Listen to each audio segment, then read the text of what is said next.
Halo teman-teman, kami di sini dari kelompok 5. Di video kali ini kami akan membahas tentang materi manajemen keuangan. Simak video selanjutnya. Untuk materi yang pertama adalah memahami uang. Uang adalah sebuah benda yang mudah dibawa, mudah dibagi, berdaya tahan lama, dan stabil. Untuk yang kedua adalah kartu kredit. Kartu kredit adalah kartu yang dikeluarkan oleh bank sebagai alat pembayaran non-tunai yang menggunakan sistem hutang. Untuk yang selanjutnya adalah kartu debit. Berbeda dengan kartu kredit, kartu debit adalah alat pembayaran non-tunai yang berbasis saldo milik nasabah. Selanjutnya adalah memahami lembaga keuangan. Lembaga keuangan terdiri dari satu lembaga deposito, yaitu lembaga keuangan yang memeriksa dan membukukan rekening tabungan di bank.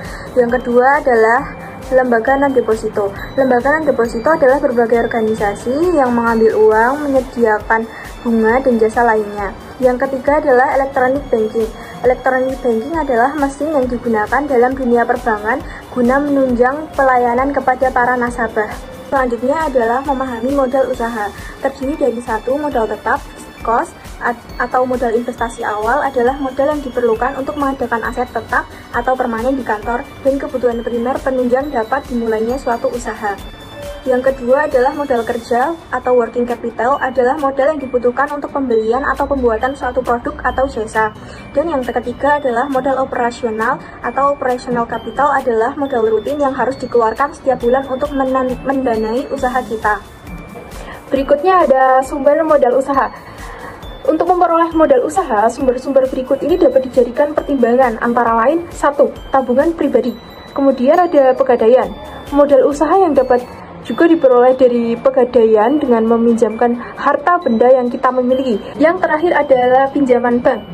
Sumber modal usaha lainnya yang melalui pinjaman atau kredit dari bank, jenis yang dapat diperoleh dari bank adalah yang pertama ada kredit usaha, kemudian yang kedua ada kredit konsumsi, dan yang terakhir ada kredit serbaguna. Materi selanjutnya tentang memahami akuntansi. Yang pertama sistem informasi akuntansi. Yang kedua audit atau auditing akuntansi pemeriksaan. Yang ketiga konsep dasar akuntansi, yaitu persamaan akuntansi, pembukuan dua sisi dan prinsip pencocokan. Yang keempat aset atau harta atau aktiva. Materi selanjutnya tentang memahami manajemen keuangan. Yang pertama money and capital market. Yang kedua investment, dan yang ketiga financial management. Selanjutnya sasaran dari fungsi keuangan. Yang pertama creating value. Yang kedua profit maximization versus value creation. Selanjutnya fungsi keuangan. Yang pertama investment decision. Yang kedua financing decision. Yang ketiga dividend decision.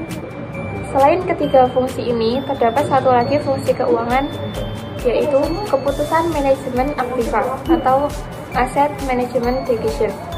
Oke teman-teman, sekarang kita akan masuk ke materi tentang laporan keuangan yang meliputi neraca, aktiva, laporan laba rugi, dan laporan arus kas. Oke lanjut sekarang, yaitu materi tentang menganalisis laporan keuangan.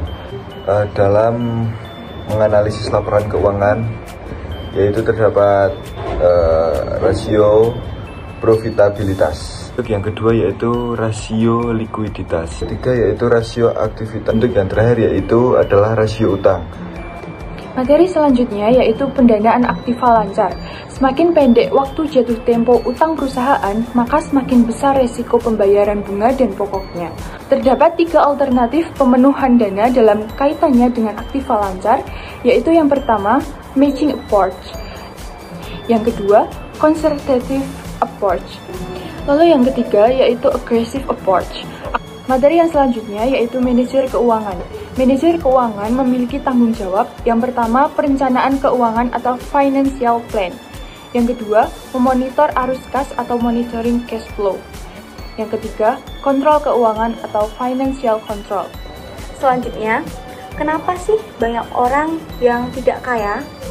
Jadi, ada beberapa faktor. Yang pertama, ada keyakinan.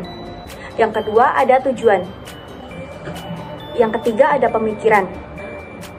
Yang keempat, ada rencana. Yang kelima, ada tanggung jawab. Yang terakhir, ada pengaruh. Inti dari ini adalah tergantung kondisi lingkungan kita berada. Maka pilihlah lingkungan yang punya jiwa positif perubahan ke depan. Yang terakhir ada inspirasi manajer sukses, yaitu Juragan STLR 77 Sukyatno Nugroho MBA. Ubah peluang menjadi hasil nyata. Pengusaha STLR 77 ini merupakan satu variasi dalam panorama wirausaha, yang mana melihat peluang, mengetahui perilaku pasar, dan bersedia bekerja keras mewujudkan peluang tersebut menjadi suatu hasil nyata menguntungkan.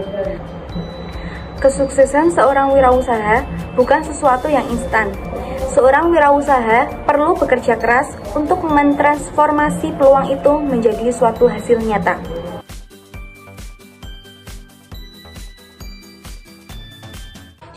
Oke, cukup sekian video dari kelompok kami. Semoga bermanfaat. Dan mohon maaf bila ada kesalahan. Terima kasih. Bye-bye.